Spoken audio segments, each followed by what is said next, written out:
Pernah nggak sih kamu atau orang di sekitarmu ngalamin hal kayak gini? Sudah lamaran, sudah fitting baju, undangan udah disebar, bahkan gedung sudah dibayar lunas. Tapi tiba-tiba di detik terakhir pernikahan batal.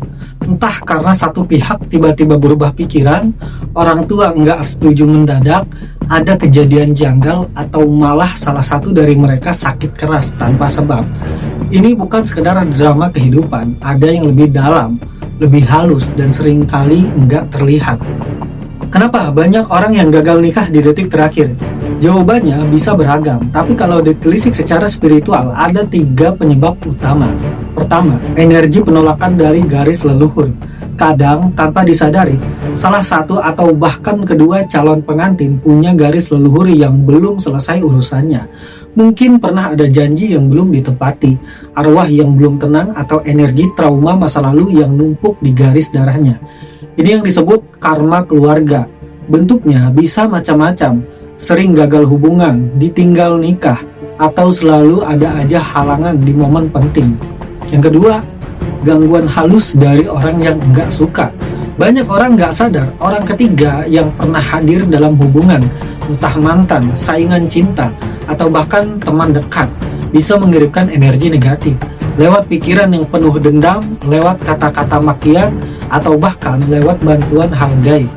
Efeknya bisa bikin salah satu pihak berubah sikap secara drastis, tiba-tiba emosi, tiba-tiba dingin, tiba-tiba ragu, padahal sebelumnya sangat yakin. Yang ketiga, tidak cocok secara energi batin. Ini yang paling banyak dialami tapi jarang dipahami. Secara logika cocok, secara sifat bisa nyambung, tapi setiap kali dekat pernikahan selalu ada kejadian aneh. Kenapa? Karena secara sukma, kedua jiwa itu enggak sinkron. Ada getaran batin yang saling menolak. Dan kalau dipaksakan, hidup rumah tangganya bisa hancur. Nah, ini biasanya akan ditahan secara alam bawah sadar oleh semesta, sehingga pernikahan itu gagal sendiri. Terus, gimana solusinya? Sebenarnya, tiap orang bisa mulai dari diri sendiri. Mulailah dengan mengenal energi batin dalam diri. Perbanyak meditasi malam, bersihkan hati dari luka masa lalu, jaga hubungan baik dengan orang tua. Dan yang paling penting, jangan anggap enteng mimpi, firasat, atau perasaan gak enak saat mendekati hari H.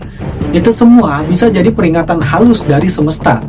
Tapi jujur ya, untuk beberapa kasus, energi negatif itu nggak cukup dibersihkan sendiri. Kadang kita perlu orang yang lebih peka, yang bisa mendeteksi dengan mata batin, yang tahu mana energi kiriman, mana trauma leluhur, mana getaran sukma yang saling menolak. Kalau kamu pernah gagal nikah, jangan langsung nyalahin takdir. Mungkin itu cara semesta melindungi kamu dari hubungan yang salah. Tapi kalau kamu sering banget mengalami hal yang sama berulang dan